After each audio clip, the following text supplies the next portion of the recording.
Viewers, আজকে আপনাদের সামনে যে বিষয়টি নিয়ে এসেছি তা হলো আমাদের বাড়ির চলাচলের যে রাস্তাটি, এটা অনেক সময় প্রতিবেশীরা বন্ধ করে দেয়।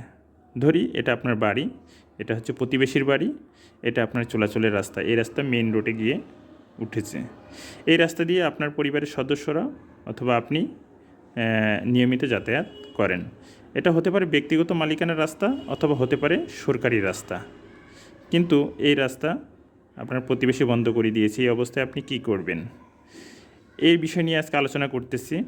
প্রথমে আপনি ফৌজদারি কার্যবিধির 133 ধারায় জেলা ম্যাজিস্ট্রেটের নিকট একটি মামলা দায়ের করবেন। জেলা ম্যাজিস্ট্রেট থানার নির্বাহী কর্মকর্তার নিকট অথবা এসিলেন্টের নিকট তদন্তের পরিপত্র জারি করবেন। এসিলেন্ট অথবা থানার নির্বাহী কর্মকর্তার নির্দেশে এই অবস্থাটি তদন্ত করা হবে।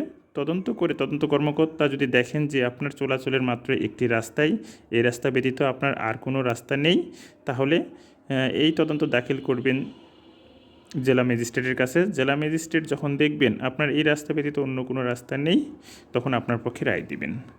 এরপরে আপনার প্রতিবেশী বা অন্য কেউ আপনার রাস্তাকেও আর বন্ধ করতে পারবে না।